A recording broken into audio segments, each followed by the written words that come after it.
Hey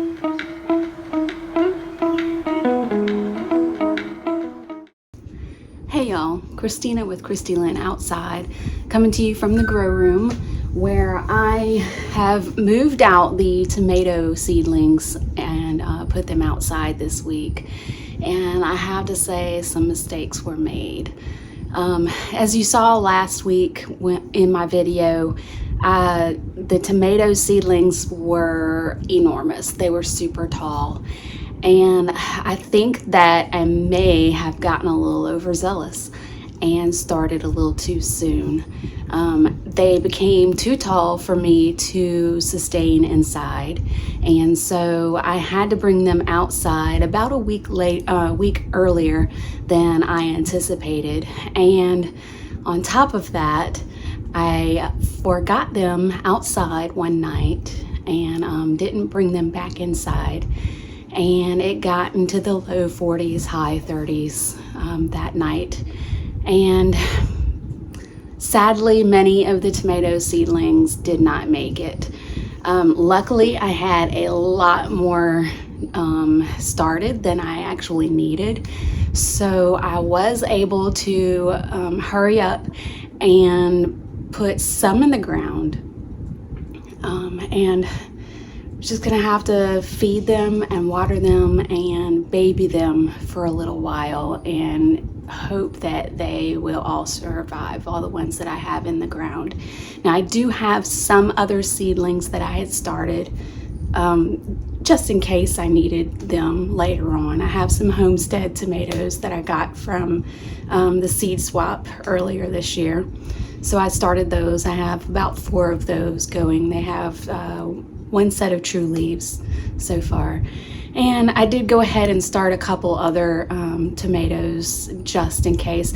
Now if most of them die, I'm just gonna have to revisit my plan, and instead of doing half indeterminates and half determinates, I may have to just swap up and just do a bunch of determinate tomatoes to be able to get a harvest before it gets entirely too hot outside.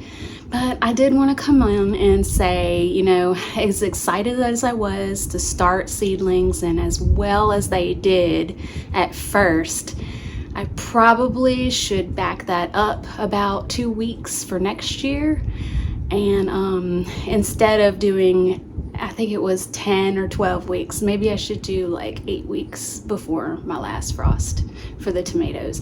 Now for the peppers are doing amazing. The peppers and the eggplants are doing very well. They're much more slow growing than tomatoes are. And so I think my timing on my peppers and my eggplants was spot on. And those will be going out and then, you know, later on this month when it gets a little warmer.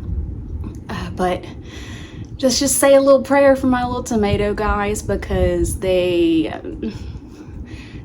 sad to say, but they're kind of hanging on their last limb. So also this week though, I did set up my trellis system for my indeterminate tomatoes. And I used this system the last couple years, and it's a very temporary setup, so it can be moved around. And it's very simple and not quite as sturdy as some of the more permanent setups that I've seen, but it does the job. And as long as you don't overload it with too many plants, it does the job.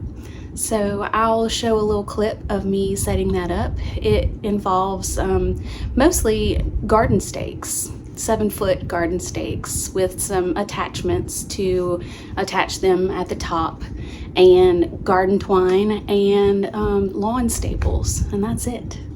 So I hope you enjoy that. Also, I will, next week, I'm going to show you my setup of my trellising or caging system for my peppers and my determinate tomatoes. It got really out of hand, but it's pretty interesting. So I think you'll enjoy that too next week. So stay tuned and keep growing.